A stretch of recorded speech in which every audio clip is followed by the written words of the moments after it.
श्री स्वामी समर्थ. माझ्या मराठी यूट्यूब चॅनलवर तुमचं मनापासून खूप खूप स्वागत. स्वामी महाराज तुमच्या सर्व चांगल्या इच्छा पूर्ण करोत हीच स्वामींच्या चरणी प्रार्थना करते आणि आज या नवीन व्हिडिओला सुरुवात करते. 16 सप्टेंबर 2024 रोजी आलेली आहे अनंत चतुर्दशी. या दिवशी आपण गणपती बाप्पांचं विसर्जन करतो. दरवर्षी अनंत चतुर्दशी आणि गणेश विसर्जन हे एकाच दिवशी येतात, पण यावर्षी अनंत चतुर्दशी आणि गणेश विसर्जन हे दोन वेगवेगळ्या दिवशी आलेले आहेत. तर हे कसं काय हे आता आपण जाणून घेऊया. चतुर्दशी ही तिथी सुरू होईल 16 सप्टेंबरला सोमवारी दुपारी 3:11 आणि ही तिथी समाप्त होईल 17 सप्टेंबरला मंगळवारी सकाळी 11:44. यानंतर 11:45 सुरू होईल पौर्णिमा तिथी. म्हणून अनंत चतुर्दशी हे व्रत आपल्याला 16 सप्टेंबरला सोमवारी करायचे आहे आणि गणेश विसर्जन आणि सत्यनारायण हे आपल्याला मंगळवारी 17 सप्टेंबरला करायचे आहे.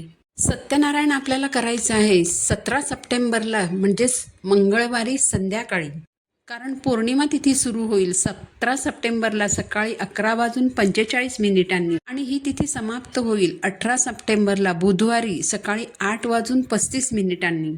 तर आता तुम्हाला समजलंच असेल, 16 सप्टेंबरला सोमवारी आपल्याला अनंत चतुर्दशी व्रत करायचे आहे आणि 17 सप्टेंबरला गणेश विसर्जन आणि संध्याकाळी आपल्याला सत्यनारायण करायचं आहे.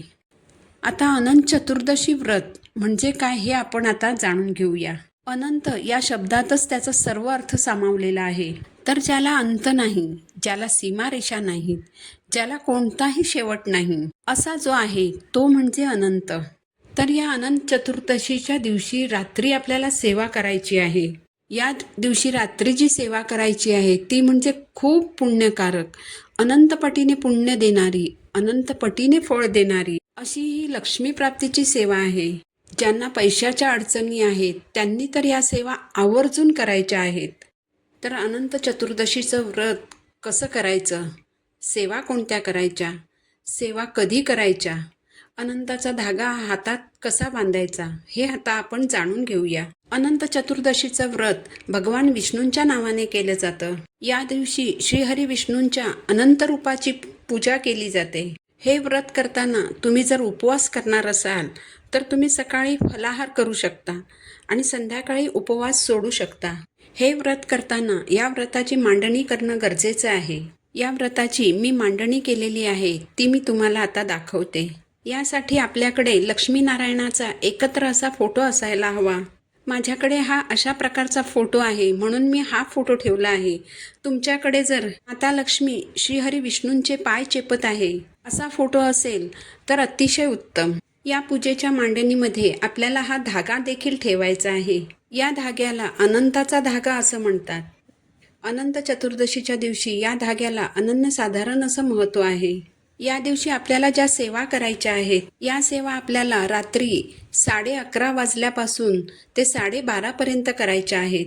या दिवशी रात्री आपल्याला विष्णुप्रिया म्हणून ओळखली जाणारी तुळस भगवान विष्णूंना अर्पण करायची आहे. भगवान विष्णूंची अनंत नावे आहेत, पण अनंत नावे आपण घेऊ शकत नाही. म्हणून या दिवशी रात्री आपल्याला विष्णू सहस्रनामावली पठण करायची आहे. विष्णू सहस्रनामावलीमध्ये भगवान विष्णूंची 1000 नावं आहेत. तर या विष्णू सहस्रनामावलीचं पठण करताना आपल्याकडे जेवढी असतील तेवढी तुळशीपत्र आपल्याला भगवान विष्णूंना अर्पण करायची आहेत.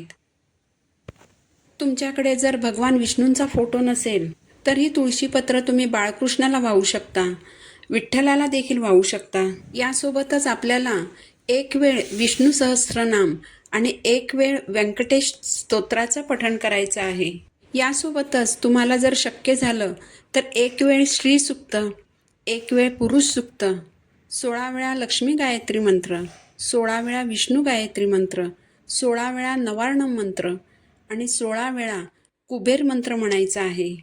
या सेवा आपल्याला रात्री 12 वाजता करायच्या आहेत, कारण अनंत चतुर्दशीच्या दिवशी रात्री 12 वाजता साक्षात भगवान विष्णू आणि माता लक्ष्मी पृथ्वीवर अवतरतात.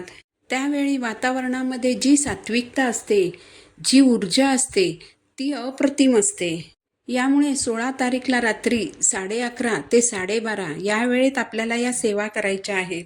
पण तुम्हाला काही कारणांमुळे जर रात्री सेवा करायला जमणार नसतील तर तुम्ही 16 तारीखला संध्याकाळी या सेवा केल्यात तरी चालणार आहे. कारण चतुर्दशी तिथी सुरू होईल सोमवारी दुपारी 3:11 त्यानंतर तुम्ही 4 वाजता सेवेला सुरुवात केली तरी देखील चालणार आहे. कोणत्याही परिस्थितीत सेवा करणं चुकवू नका. कारण माता लक्ष्मीला काय प्रिय आहे तर माता लक्ष्मीला भगवान विष्णूंची सेवा प्रिय आहे. त्यामुळे ज्या घरात भगवान विष्णूंची सेवा केली जाते त्या घरात माता लक्ष्मी अखंड वास्तव्य करते. भगवान विष्णूंना फूल अर्पण करा. माता लक्ष्मीला हळद कुंकू लावायचं आहे, लाल फूल अर्पण करायचं आहे. यानंतर धूपदीपाने ओवाळून घ्यायचं. नैवेद्य म्हणून एखादं फळ ठेवलं तरी चालेल. यानंतर तुमच्या कुटुंबात जितके सदस्य असतील त्या सदस्यांच्या संख्येइतका अनंताचा धागा भगवान विष्णूंना अर्पण करा. म्हणजेच तुमच्या घरात जर 4 किंवा 5 सदस्य असतील तर तेवढा अनंताचा धागा भगवान विष्णूंना अर्पण करा. सर्व सेवा होईपर्यंत हा धागा भगवान विष्णूंच्या फोटोसमोरच ठेवायचा आहे. पूजेनंतर आणि सर्व सेवा झाल्यानंतर हा धागा आपल्याला आपल्या हातात बांधायचा आहे. हा धागा आपल्या हातात का बांधायचा आहे तर आपल्यामध्ये अनंत प्रकारचे अवगुण आहेत, त्यांचा नाश व्हावा. तो नाश होऊन आपल्याला सुख समृद्धी दीर्घायुष्य प्राप्त व्हावं यासाठी हा धागा आपल्याला हातात बांधायचा असतो. या धाग्याला रक्षासूत्र असंही म्हणतात. हे रक्षासूत्र हातात बांधल्याने व्यक्ती सुरक्षित राहते, त्याला कशाचीही भीती राहत नाही. श्रीहरींच्या कृपेने त्याला आयुष्याच्या शेवटी मोक्ष प्राप्त होतो, त्याला वैकुंठामध्ये स्थान मिळते. हा अनंताचा धागा उजव्या हातात बांधायचा आहे. हा धागा हातात बांधण्यापूर्वी त्याला 14 गाठी बांधायच्या आहेत. या धाग्याला बांधल्या जाणाऱ्या 14 गाठी 14 लोकांचं प्रतिनिधित्व करतात. यामध्ये भूरलोक, भुवरलोक, स्वरलोक, महारलोक, तपोलोक, ब्रह्मालोक, अटल, विठ्ठल, सतल, रसातल, तलताल, महातल आणि पातलोक यांचा समावेश होतो. रेशीम धाग्याने बनवलेला हा धागा माणसाचे संरक्षक कवच असते. तो बांधल्यानंतर भीतीपासून मुक्ती मिळते अशी भाविकांची श्रद्धा आहे. जो व्यक्ती 14 वर्षे सातत्याने सर्व नियम पाळून पूजा करतो आणि नंतर रक्षासूत्राला 14 गाठी बांधून त्याला भगवान विष्णूंची कृपा प्राप्त होते आणि वैकुंठाची प्राप्ती होते असं मानलं जातं. हा अनंताचा धागा घरातील कर्त्या पुरुषाने त्याच्या उजव्या हातात बांधायचा आहे. हा अनंताचा धागा महिलांनी डाव्या हातात तर पुरुषांनी उजव्या हातात बांधायचा आहे. अनंताचा धागा परिधान करताना तुम्ही ओम अनंताय नमः या मंत्राचा जप करू शकता.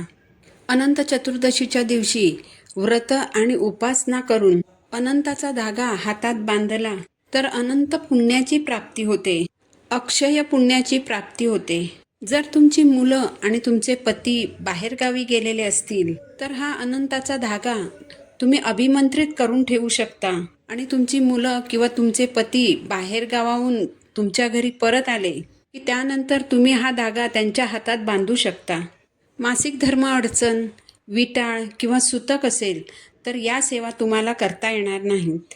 तुम्ही फक्त श्रवण करू शकता. गर्भवती महिला या सर्व सेवा करू शकतात. या सेवा करण्यामध्ये कोणतीही अडचण नाही. या सेवा करायला चुकवू नका. तुम्हाला शक्य झालं आणि कोणतीही अडचण नसेल तर आवर्जून या सेवा रात्री करा. साक्षात भगवान विष्णू आणि माता लक्ष्मी यांचा आशीर्वाद तुम्हाला लाभेल. झालेली सेवा महाराजांच्या चरणी अर्पण करते. पुन्हा भेटू नवीन व्हिडिओसोबत. श्री स्वामी समर्थ.